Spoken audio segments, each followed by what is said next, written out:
Olá, eu sou a Heloísa, estudante de medicina da UFPR. Irei apresentar o meu trabalho de iniciação científica sobre o polimorfismo RS448012 no gene VEGFR3 em diabéticos tipo 1 de início precoce, sob orientação da professora doutora Fabiane Rego. O diabetes mellitus tipo 1 é uma doença autoimune caracterizada pela produção de autoanticorpos contra as células beta produtoras de insulina no pâncreas, levando a sua destruição. Assim, com a deficiência na produção de insulina, há o comprometimento do transporte de glicose plasmática para o meio intracelular, ocasionando a hiperglicemia, que é característica da doença. Ela é desencadeada por fatores genéticos, imunológicos e ambientais, e dentre os genéticos abordamos o gene VEGFR3, envolvido já em outras patologias autoimunes, e estudamos o seu polimorfismo RS448012, no qual há uma troca de uma guanina por uma citosina, no exon 19 desse gene, gerando então uma variante missense com a troca de uma histidina por uma glutamina na proteína que é formada. E assim, o objetivo desse estudo foi determinar a frequência do polimorfismo de nucleotídeo único RS448012 em crianças saudáveis e em portadores de diabetes mellitus tipo 1 para avaliar uma possível associação entre o polimorfismo e a doença. Sendo então um trabalho dividido nessas 4 etapas, em que, primeiramente, após a aprovação pelo Comitê de Ética em Pesquisa, foram coletadas 308 amostras de soro e sangue de pacientes, sendo 143 de crianças portadoras de DM1, constituindo então o grupo DM1, e 165 de crianças saudáveis, constituindo o grupo controle. E o DNA foi extraído pelo método Salting-Out e amplificado por PCR-RFLP, conforme as condições escritas na tabela ao lado, e obteve-se então fragmentos amplificados de 247 pares de base, os quais foram submetidos à eletroforese em gel de agarose 2%, com o intuito de verificar se a amostra não estava contaminada e se a amostra realmente amplificou em conformidade com o tamanho esperado.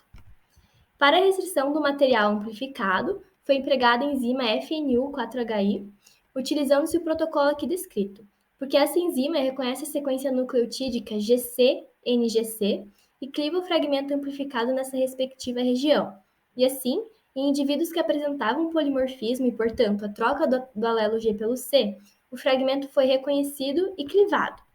E os fragmentos obtidos pela restrição foram submetidos à eletroforese em gel de poliacrilamida 12%, possibilitando a sua visualização e discriminação dos fragmentos de acordo com o seu tamanho. Os indivíduos de genótipo GG, que não possuíam sítio para a clivagem da enzima, permaneciam com um fragmento de 247 pares de bases na visualização da eletroforese. Já em indivíduos de genótipo CC, evidenciou-se 2 bandas, uma de 68 e outra de 179 pares de base, já que a sequência foi reconhecida pela enzima e clivada, e em indivíduos GC, houve a marcação de 3 bandas, de 247, 68 e 179. E após a genotipagem dos materiais, foi realizada análise estatística pelo programa Estatística, sendo considerado significativo análises com P menor a 0,05. Salienta-se aqui que as frequências genotípicas e alélicas para o polimorfismo se encontravam dentro do equilíbrio de Hardy-Weinberg em ambos os grupos de estudo, e como resultado, o estudo demonstrou diferença estatística significativa na proporção e frequência dos genótipos CC, CG e GG entre os grupos estudados, sendo que a frequência do alelo G ancestral foi superior no grupo DM1 em relação ao grupo controle, com uma razão de chance de 1,68, sugerindo que esse alelo está relacionado a uma maior suscetibilidade ao DM1 na população de crianças estudadas. Contudo, não houve diferença significativa na análise do modelo genético dominante recessivo, e ressalta-se que a frequência do alelo G encontrada nesse estudo com a população de crianças do sul do Brasil, do grupo controle, que foi de 24,8%, foi similar à descrita para a população americana pelo Ensemble. E assim, conclui-se que esse é o primeiro estudo a avaliar a relação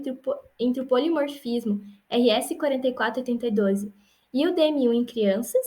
e sendo que o alelo G foi associado a maior suscetibilidade ao DM1 no grupo estudado, e indivíduos portadores do alelo G têm aproximadamente 1,7 vezes mais chances de desenvolver a doença, e também as frequências para os alelos do polimorfismo estudado obtidas na população sul-brasileira foram similares proporcionalmente a estudos populacionais prévios nessa região em questão. Essas são as referências e muito obrigada!